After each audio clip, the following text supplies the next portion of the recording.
ಎಲ್ಲರಿಗೂ ನಮಸ್ಕಾರ ರೀ. ರಿಯಾಸ್ ಕಿಚನ್ಗೆ ಸ್ವಾಗತ. ನೀವು ನೋಡ್ತಾ ಇರ್ಬೋದು ರೀ, ನಾನು ಇಲ್ಲೊಂದು ಅರ್ಧ ಕೆಜಿಯಷ್ಟು ಚಿಕನನ್ನು ತೊಗೊಂಡಿದ್ದೀನಿ ರೀ.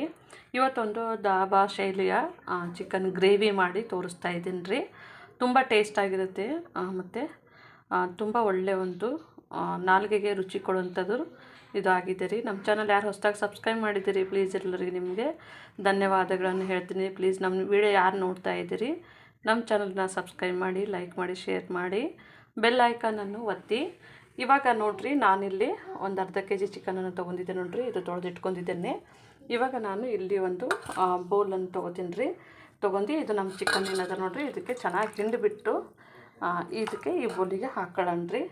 ಇವಾಗ ನಮ್ಮ ಚಿಕನನ್ನು ಮ್ಯಾರಿನೇಟ್ ಮಾಡ್ಕೋಬೇಕಾಗತ್ತೆ ರೀ. ಫಸ್ಟಿಗೆ ನಾವು ಇದಕ್ಕೆ ನೋಡಿರಿ, ಫಸ್ಟಿಗೆ ನಾನು ಒಂದು 2 ಟೇಬಲ್ ಸ್ಪೂನಷ್ಟು ಶುಂಠಿ ಬೆಳ್ಳುಳ್ಳಿ ಪೇಸ್ಟನ್ನು ಹಾಕ್ತಾಯಿದ್ದೀನಿ ರೀ. ಈ ಪೇಸ್ಟ್ ಹಾಕಿ ನಾವು ಚೆನ್ನಾಗಿ ಮ್ಯಾರಿನೇಟ್ ಮಾಡ್ಕೊಂಡ್ರೆ ಒಳ್ಳೆಯ ಒಂದು ಟೇಸ್ಟ್ ಬರುತ್ತೆ ರೀ. ಮತ್ತು ಇದಕ್ಕೆ ನೋಡ್ಬೋದು ರೀ, ನಾನಿಲ್ಲಿ ಒಂದು 2 ಟೇಬಲ್ ಸ್ಪೂನಷ್ಟು ಅಚ್ಚ ಖಾರದ ಪುಡಿಯನ್ನು ಸಹ ಸೇರಿಸ್ತಾ ಇದ್ದೀನಿ ರೀ. ನೀವು ಖಾರ ಜಾಸ್ತಿ ತಿನ್ನೋರಿದ್ದರೆ ಸ್ವಲ್ಪ ಜಾಸ್ತಿನ ಹಾಕ್ಕೋಬೋದು. ಇದು ನಾನು ಅರ್ಧ ಕೆಜಿ ಲೆಕ್ಕದಾಗಿ ಮಾಡ್ತಾಯಿದ್ದೀನಿ ನೋಡಿರಿ. ಹಾಗಾಗಿ ನಾನು 2 ಟೇಬಲ್ ಸ್ಪೂನಷ್ಟು ಇದು ಪುಡಿಯನ್ನು ಹಾಕೋದಿದ್ದೇನೆ. ಈಗ ಇದಕ್ಕೆ ನೋಡಿರಿ ಸ್ವಲ್ಪನೇ ನಾನು ಉಪ್ಪನ್ನು ಸಹ ಸೇರಿಸ್ತಾ ಇದ್ದೀನಿ. 1 ಟೇಬಲ್ ಸ್ಪೂನು ಉಪ್ಪನ್ನು ಸಹ ಸೇರಿಸ್ತಾ ಇದ್ದೀನಿ ರೀ. ಇದಕ್ಕೆ ಇನ್ನೊಂಚೂರು ಅರಿಶಿನವನ್ನು ಹಾಕೋಣ. ಇವಾಗ ಒಂದು ಅರ್ಧ ಚಮಚದಷ್ಟು ಅರಿಶಿನವನ್ನು ಹಾಕ್ಕೊಂಡ್ರಿ. ಇದನ್ನು ಹಾಕ್ಕೊಂಡು ಚೆನ್ನಾಗಿ ಇದಕ್ಕೆ ನಾವು ಚಿಕನ್ಗೆ ಮ್ಯಾರಿನೇಟ್ ಮಾಡ್ಕೋಬೇಕು ರೀ. ಒಂದು ಸ್ವಲ್ಪನೇ ಒಂದು 10 ನಿಮಿಷ ಇಟ್ಟರೆ ಸಾಕ್ರಿ. ಅಂದ್ರೆ ಸ್ವಲ್ಪ ನಮಗಿದು ಸ್ವಲ್ಪ ಶುಂಠಿ ಬೆಳ್ಳುಳ್ಳಿ ಪೇಸ್ಟು ಮತ್ತು ಇದು ಅಚ್ಚ ಖಾರದ ಪುಡಿ ಮತ್ತು ಉಪ್ಪು ಚೆನ್ನಾಗಿ ಎಳ್ಕೊಬೇಕು ನೋಡಿರಿ. ಅದೇ ನಮಗೆ ಒಳ್ಳೆ ಟೇಸ್ಟ್ ಕೊಡುತ್ತೆ. ಹಾಗಾಗಿ ಇದನ್ನು ಈ ಥರನೇ ಚೆನ್ನಾಗಿ ಮಿಕ್ಸ್ ಮಾಡ್ಕೊಳ್ಳೋಣ. ಇವಾಗ ನಮ್ಮದು ಮ್ಯಾರಿನೇಟ್ ಮಾಡಿ ಇಟ್ಕೊಂಡಿದ್ದೀನಿ ರೀ. ಇಲ್ಲಿ ನೋಡ್ಬೋದು ಒಂದು 2 ಟೇಬಲ್ ಸ್ಪೂನಷ್ಟು ಹುಣಸೆ ರಸವನ್ನು ಸೇರಿಸ್ತಾ ಇದ್ದೀನಿ ರೀ. ಅಂದರೆ ಇದು ನಮಗೆ ಟೇಸ್ಟು ಚೆನ್ನಾಗಿ ಕೊಡುತ್ತೆ ರೀ. ಇದು ಒಂದು ಒಳ್ಳೆಯ ಒಂದು ಟೇಸ್ಟ್ ಅಂತಂದರೆ ನೀವು ಇದು ಒಂದು ಸರ್ತಿ ಮಾಡಿ ನೋಡಿದ್ರೆ ಮತ್ತೆ ಮತ್ತೆ ಮಾಡ್ತಾಯಿರ್ತೀರಿ. ಇದನ್ನು ಈ ಥರನೇ ಚೆನ್ನಾಗಿ ಇದ್ರ ಜೊತೆಗೆ ಮ್ಯಾರಿನೇಟ್ ನಿಮ್ಗೆ ಟೈಮ್ ಇತ್ತು ಅಂದರೆ ಒಂದು ಅರ್ಧ ಗಂಟೆ ಇಡ್ಬೋದು ರೀ. ನಾನೊಂದು 15 ನಿಮಿಷ ಅಷ್ಟೇ ಇಡ್ತಾಯಿದ್ದೀನಿ. 15 ನಿಮಿಷ ಆದಮೇಲೆ ಇದನ್ನು ಮಾಡ್ಕೊತೀನಿ ರೀ. ನಮಗೆ ಇದು ಚೆನ್ನಾಗಿ ಕೋಟಿಂಗ್ ಹಾಕ್ಬೇಕು ರೀ. ಚೆನ್ನಾಗಿ ಇದನ್ನು ಈ ಥರ ಹಿಡಿದ್ರೆ ಸಾಕು. ಇವಾಗ ನಾವು ಇದನ್ನು ಸ್ವಲ್ಪನೇ ಸೈಡಿಗೆ ಇಟ್ಕೊಳ್ಳೋಣ ರೀ. ಇವಾಗ ನಮ್ಮದು ಮ್ಯಾರಿನೇಟ್ ಆಗಿದೆ ರೀ. ಇದನ್ನು ಮುಚ್ಚಿ ಸೈಡಿಗೆ ಎತ್ತಿಟ್ಕೊಳ್ಳೋಣ. ಇವಾಗ ನಾನಿಲ್ಲಿ ಒಂದು ಪಾತ್ರೆಯನ್ನು ಇಟ್ಕೊಂಡಿದ್ದೀನಿ ರೀ. ಸ್ವಲ್ಪನೇ ನಮ್ಮದು ಮಸಾಲವನ್ನು ಫ್ರೈ ಮಾಡ್ಕೊಂಡಿರುತ್ತೆ ರೀ. ಸ್ವಲ್ಪ ಸ್ಲೋ ಫ್ಲೇಮ್ನಲ್ಲೇ ಇಟ್ಟರಿ ನೋಡಿರಿ. ಈಗ ನಾನಿಲ್ಲಿ ಒಂದು 2.5 ಟೇಬಲ್ ಸ್ಪೂನ್ ಧನಿಯಾ ಕಾಳು, ಒಂದು 1/4 ಟೇಬಲ್ ಸ್ಪೂನು ಕಾಳು ಮೆಣಸನ್ನು ಹಾಕ್ಕೊಂಡಿದ್ದೀನಿ ರೀ. ಇವಾಗ ಅದಕ್ಕೆ ನೋಡಿರಿ, ನಾನು ಇವಾಗ ಅರ್ಧ ಕೆಜಿ ಲೆಕ್ಕದಲ್ಲಿ ಮಾಡ್ತಾಯಿದ್ದೀನಿ ನೋಡಿರಿ. ಒಂದು 5 ಏಲಕ್ಕಿ, ಇದಕ್ಕೆ ಒಂದು ಈ ಕಪ್ಪಿಗೆ ಏಲಕ್ಕಿ ರೀ. ಇದು ಟೇಸ್ಟ್ ಚೆನ್ನಾಗಿರುತ್ತೆ. ಇದ್ರೆ ಹಾಕ್ಕೋಬೋದು, ಇಲ್ಲಾಂದರೆ ಸ್ಕಿಪ್ ಮಾಡ್ಬೋದು. ಇದೊಂದು ಚಕ್ರ ಮುಗ್ಗನ್ನು ಹಾಕೋತಾ ಇದ್ದೀನಿ ರೀ. ಇದೊಂದು ಜಾಪತ್ರೆ, ಅದೊಂಥರಲ್ಲ ಜಾಪತ್ರೆ, ಇದು ಒಂದು ಸಣ್ಣ ಪೀಸು.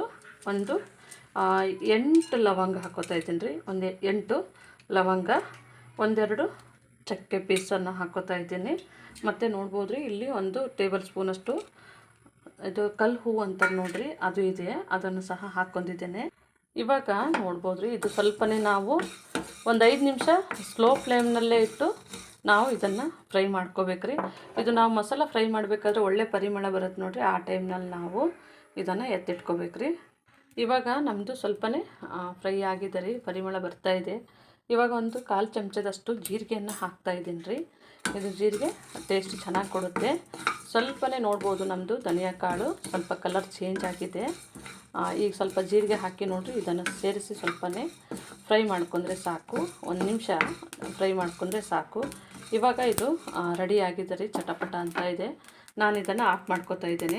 ಇವಾಗ ನೋಡ್ಬೋದು ರೀ ನೀವು, ಇಲ್ಲಿ ನಾನು ಇವಾಗ ಇಲ್ಲಿ ಮೀಡಿಯಮ್ ಸೈಜಿಂದು ನಾನೊಂದು 3 ಈರುಳ್ಳಿಯನ್ನು ಕಟ್ ಮಾಡಿ ಇಟ್ಕೊಂಡಿದ್ದೇನೆ ರೀ. ಇದು ನಮಗೆ ಗ್ರೇವಿಗೆ ಒಳ್ಳೆಯ ಒಂದು ಟೇಸ್ಟ್ ಕೊಡುತ್ತೆ ರೀ. ಇವಾಗ ಇಲ್ಲಿ ನಾನು ಒಂದು ಪಾತ್ರೆಯನ್ನು ಇಟ್ಕೊಂಡಿದ್ದೇನೆ ರೀ. ಇದಕ್ಕೆ ಒಂದು 2 ಟೇಬಲ್ ಸ್ಪೂನಷ್ಟು ಆಯಿಲನ್ನು ಹಾಕ್ತಾಯಿದ್ದೀನಿ. ಅಂದರೆ ಇದು ನಮ್ಮದು ಈರುಳ್ಳಿ ಫ್ರೈ ಆಗಬೇಕು ನೋಡಿರಿ, ಗೋಲ್ಡನ್ ಬ್ರೌನು. ಇವಾಗ ಈ ಈರುಳ್ಳಿ ನೋಡಿರಿ ಸ್ವಲ್ಪನೇ ನಾವು ಹಾಫ್ ಫ್ರೈ ಮಾಡಿದ್ರೆ ಸಾಕು ಇದಕ್ಕೆ. ಇವಾಗ ನಮ್ಮದು ಈರುಳ್ಳಿ ಹಾಫ್ ಫ್ರೈ ಆಗಿದೆ ರೀ. ಇಲ್ಲಿ ಒಂದು ನಾನು ಸ್ವಲ್ಪನೇ ಗೋಡಂಬಿಯನ್ನು ಇಟ್ಕೊಂಡಿದ್ದೇನೆ ರೀ. ಒಂದು 18 ಗೋಡಂಬಿ ಇದೆ ರೀ. ಇದನ್ನು ಇದ್ರ ಜೊತೆಗೆ ನಾವು ಫ್ರೈ ಮಾಡ್ಕೊಳ್ಳೋಣ. ನಮ್ಮ ಗ್ರೇವಿಗೆ ಇದೇ ಒಳ್ಳೆ ಟೇಸ್ಟ್ ಕೊಡೋದು ರೀ. ಇವಾಗ ಸ್ವಲ್ಪ ಇದು ಫ್ರೈ ಆದಮೇಲೆ ನೋಡಿರಿ, ನಾನು ಮೀಡಿಯಮ್ ಸೈಜಿಂದು 2 ಟೊಮೆಟೊವನ್ನು ಕಟ್ ಮಾಡ್ಕೊಂಡು ಇಟ್ಕೊಂಡಿದ್ದೇನೆ ರೀ. ಟೊಮೆಟೊವನ್ನು ಹಾಕ್ಕೊಂಡಿದ್ದೇನೆ. ಇದು ಟೊಮೆಟೊನು ಸ್ವಲ್ಪನೇ ನಾವು ಸ್ವಲ್ಪ ಇದರೊಳಗೆ ಬಾಡಿಸ್ಕೋಬೇಕು ರೀ. ಅಂದರೆ ಇದೆಲ್ಲ ಸ್ವಲ್ಪ ಚೆನ್ನಾಗಿ ಆಯಿಲ್ ಒಳಗೆ ಬಾಡಿಸ್ಕೊಳ್ಳೋಣ. ಸ್ವಲ್ಪ ಇದು ನಮಗೆ ಬೇಗ ಬೇಯಬೇಕಂದ್ರೆ ಒಂದು 1/4 ಚಮಚದಷ್ಟು ಉಪ್ಪನ್ನು ಸಹ ಸೇರಿಸ್ಕೊಂಡಿದ್ದೀನಿ. ಇವಾಗ ನೋಡ್ಬೋದು ರೀ, ನಮ್ಮದು ಟೊಮೆಟೊ ಇದು ಚೆನ್ನಾಗಿ ಫ್ರೈ ಆಗಿದೆ ಮತ್ತು ನಮ್ಮದು ಎಲ್ಲನೂ ಬಾಡಿಸ್ಕೊಂಡಿದ್ದೀರಿ. ಇದನ್ನು ಆಫ್ ಮಾಡಿಕೊಂಡು ಇದನ್ನು ಸ್ವಲ್ಪ ತಣ್ಣಗೆ ಮಾಡಿ ಮಿಕ್ಸಿ ಮಾಡ್ಕೊಳ್ಳೋಣ. ಇವಾಗ ಒಂದು ಸ್ವಲ್ಪನೇ ನಮ್ಮದು ಮಸಾಲ ಆರಿದ್ಮೇಲೆ ಇದನ್ನು ಮಿಕ್ಸಿ ಮಾಡ್ಕೊಳ್ಳೋಣ ರೀ. ಇವಾಗ ನಾವು ಇದನ್ನು ಮಸಾಲ ಫ್ರೈ ಮಾಡಿ ಇಟ್ಕೊಂಡಿದ್ದೆ ನೋಡಿರಿ, ಇದಕ್ಕೆ ಹಾಕಿ ನಾವು ನೈಸ್ ಪುಡಿ ಮಾಡ್ಕೊಳ್ಳೋಣ. ಇವಾಗ ನೋಡ್ಬೋದು ರೀ, ನಮ್ಮದು ಮಸಾಲ ಈ ಥರನೇ ನಾನು ಪುಡಿ ಮಾಡ್ಕೊಂಡಿದ್ದೇನೆ. ಇವಾಗ ನಮ್ಮ ಮಸಾಲ ಪುಡಿ ಮಾಡಿ ಇಟ್ಕೊಂಡಿದ್ದೇವೆ. ಇವಾಗ ನಮ್ಮದು ಟೊಮೆಟೊವನ್ನು ಹಾಕೊಳ್ಳ್ರಿ. ಇವಾಗ ಇದೊಂಚೂರು ಗಟ್ಟಿನೇ ಮಾಡ್ಕೋಬೇಕ್ರಿ, ನೀರೇನು ಹಾಕೋದು ಬೇಡ. ಇವಾಗ ನಮ್ಮದು ನೋಡಿರಿ ನೈಸಾಗಿ ನಾನು ಇದನ್ನು ಮಿಕ್ಸಿ ಮಾಡ್ಕೊಂಡಿದ್ದೇನೆ. ಇವಾಗ ನಾನಿಲ್ಲಿ ಕುಕ್ಕರನ್ನು ಇಟ್ಕೊಂಡಿದ್ದೇನೆ ರೀ.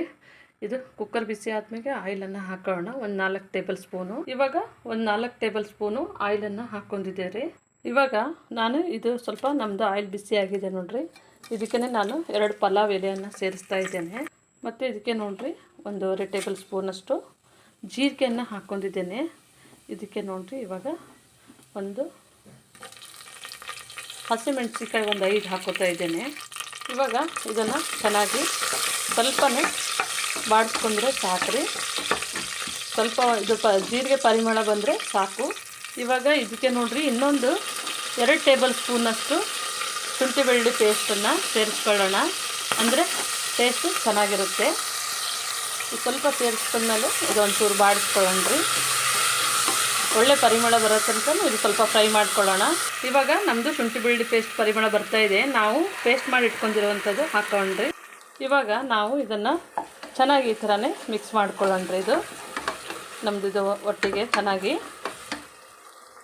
ಇವಾಗ ಇದು ನಮಗೆ ಈಗ ನಾವು ಧಾಬಾಕ್ಕೆ ಊಟ ಮಾಡೋಕ್ಕೆ ಹೋದಾಗ ಏನು ಒಳ್ಳೆ ಒಂದು ಪರಿಮಳ ಬರ್ತದೆ ನೋಡಿರಿ, ಅದೇ ಥರನೇ ಬರುತ್ತೆ ಈ ಒಂದು ಮಸಾಲ ಫ್ರೈ ಆಗಬೇಕಾದ್ರೆ. ಇದಕ್ಕೆ ನೋಡಿರಿ ನಾನಿಲ್ಲಿ ಒಂದು 2 ಟೇಬಲ್ ಸ್ಪೂನಷ್ಟು ಮತ್ತು ಅಚ್ಚ ಖಾರದ ಪುಡಿಯನ್ನು ಹಾಕೋತಾ ಇದ್ದೇನೆ.